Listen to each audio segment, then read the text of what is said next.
Well, hello everybody. And we made it 1 year. A year ago today, we opened the doors of Catalina.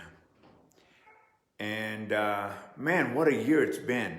What a year it's been. Both a lot of joy and at the same time, a lot of sorrow. But we're still here and we're still positive that people will come and that this world will find its way to whatever its new norm is going to be. But I just wanted to take a few minutes on this anniversary and thank all of the people that have supported us over this last year. And some of you are actually watching right now. Olinda, who works for me, comes and supports us, and Rick, who supported us in many different ways by supporting the artisans here that needed help by buying product and whatever ways. And many of you just showing me love on social media. And I just wanted to thank you. I mean, there's a lot of people. It takes a village to build a place like this. This is no small property.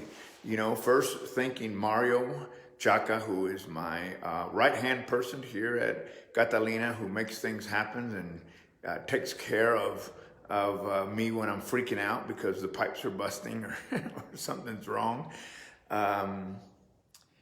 To his daughter, Gabby, who's always helping us, his whole family, his wife and children. And there's Lydia Colon, Roberto Pereira, people who have been strong friends, Mimi Pacheco, you name it. There's been a lot lately, new friends like Maria, and I mean, it's hard to even say. You got Carlos Escobar, and you have Mercedes and Luis and Alicia. I mean, there's just a handful of people, not a handful, a bunch of people that have assisted in making sure that we existed here. And of course, my dear mother, who you're seeing behind me right there, who really made all this possible, Catalina, who was the inspiration for me to leave everything behind in the United States and come here. And over this year, like I said, we've been through flooding, we've been to COVID, we've been through a lot here in 12 months. And you know what? This place is beautiful. I'm looking at it right now. I'm in the reception center.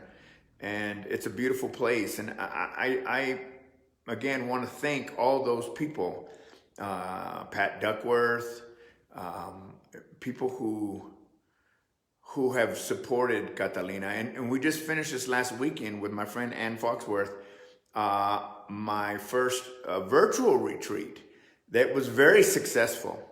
And we're doing it again on August 14th. So, you know, we're just continually looking for ways to say yes to life and not say no to life, and participating by taking care of others, by doing what we need to do. You know, a lot of the reason why here in this part of Peru, in the Sacred Valley and Cusco region, that we're able to move around like we are is because, you know, people value life here rather than their rights. They value each other. They value even the young people. You know, wearing the mask, wearing the shields. I mean, it's not pretty. I don't like it, but I do it. And I do it because we want to be free. And so 5 months of not being free is better than a lifetime of being suppressed. And so I'm proud to be part of the Peruvian community here in the Sacred Valley that has been able to hold on. And nothing's to say that we're out of the woods yet, but we're definitely in a healing spot where we can breathe a little bit. And so thank you again. I mean, if I don't mention your name, it's because, you know, sometimes on film I just forget. But a lot of great people here in Pisac that have Tim, my friend Tim, who the chef at Ulrique's, who has been at my there to help me when I needed it. There's just a lot. It's hard for me to even remember. My friend Rene Pauca, who's in charge of my transportation. and now drives me back and forth to Cusco privately so that I'm not having to ride with in public transport because of the virus. So there's a lot of people that I can thank here that have made this place work. And I'm so happy. And I'm looking forward to the next year. I mean, goodness gracious, after what we just went through, I can't imagine it. Well, I better not say that, huh? Knock on wood.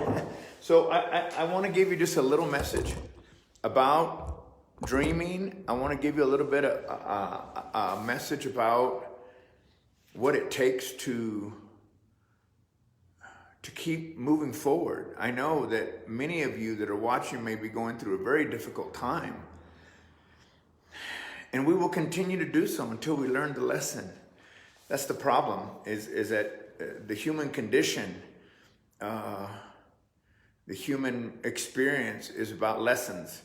And we continue to experience those lessons until we actually learn what it is that we need to learn. And then we move on. So I'm praying for the whole world that they will learn whatever lesson they're supposed to learn from this pandemic and move on. And it might just be that somehow, some way, besides love, we got to find our way to community. And community, not just for the people in your room, in your house, but community for every living person, whether you know them or not, whether you like the color of their skin, whether you like their religion, whether you like what they eat, what they don't eat, doesn't matter. It doesn't matter. We got to come together and support each other and love each other enough to protect each other, whatever that may mean for you. And so 3 things I've talked about before, I want to talk very quickly. As I celebrate this anniversary this Saturday, you'll see video. I have a professional photographer coming. I have a young lady that wrote a song for Catalina who's going to come to sing.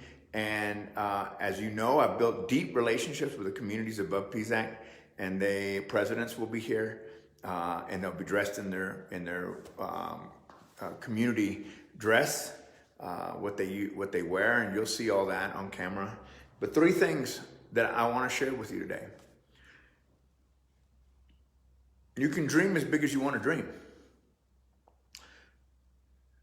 I asked God once, how big can I dream? And the answer came back, so big that only I can help you. Well, here I am in Peru, still dreaming big and still believing and still supporting the beautiful community I live in and finding ways for us to work together. So the first thing I want you to know, when you think about your dreams and you think about your life, I'm getting really tired of seeing memes about the shit show that 2020 has been. Oh, it's been tough, but we still got a whole half a year, folks. We can still pull this out in the last quarter. You've watched a football game, a baseball game, a basketball game, that last throw, that last Hail Mary. We can still throw a Hail Mary and have a wonderful end of this year. So please don't give up. Don't give up. So when you're pursuing your dreams, trust your dreams. Listen to that message inside of you. You know, if there's anything that that COVID maybe has taught us, is that we have to trust. We have to listen. And maybe we're in the wrong professions, and maybe we're doing the wrong thing, and maybe we're doing the wrong thing for the wrong reasons. And this is our chance to clear that board and do something different. So listen, and then trust that. Listen to that voice and then trust it. And then the most important thing is to take action. To take action. Oh my gosh. This last year here at Catalina has been more than trying. I've spent so much time alone. Everything that could happen happened. And I still believe. I still trust. I still listen. And every day I'm taking action. Every day I'm taking action. Because that's the only thing I know how to do. And giving up is not in my DNA. I know my mother wouldn't have. I remember my mother working 2 jobs, working in the fields all day long, coming home and taking care of my brother and sister and I, and then going to work a night job. She never said anything to me that I remember. She did more than that. My mother showed me how to have tenacity. My mother showed me how to never quit, but she also showed me something that's even more important than all that, and that's how to have a heart, and that meant sometimes to feel and cry. So today on this 1-year anniversary, we made it. And thank you to all those people that I just named. And I see you're watching now. I just thanked you for the wonderful retreat that we had this last weekend, and we're going to do it again on August 14th. Don't give up, folks. Just remember the Hail Mary. For you young people, that's just a pass being thrown at the end of a game and winning the game in the last 60 seconds. 2020 is not over, and it's not a shit show. It's just a lesson, man. And as long as we keep thinking it's a shit show, then a shit show it will be. I don't believe that. I don't believe that life is happening for us, not to us. And I want to end with the beautiful words that I learned from my dear friend, Dr. Sandy Herron. And I've learned that many songs were written about this, and that is, I'm going to live until I die. I want to live until I die. I want to experience life every single day until that day when I know that it's time to go home and see my beloveds that have passed. But until then, I'm going to live until I die. I'm going to live every day, not just for myself, but for my son and everyone else, to prove that even though life is tough right now, it's only a shit show if you believe it is. And I want to end with saying this is not a political statement. This is not a I want to argue with you statement. This is not a point of discussion. Just my point of view. I wear my mask when I'm not home, when I'm not here, because I love others. And I hope that you will wear your mask and love me the same way. And that's what we have to get to as a society and as a culture. Or we will continue on this journey until we learn the lesson. Thank you so much for the happy anniversary notes I've gotten today. It's a bittersweet day, but man, Saturday we're going to party. I'll send you the photos and I'll send you the video. Until then, peace and blessings. And may all your heart's desires be as true as you believe them. I love you. Peace and blessings. Peace.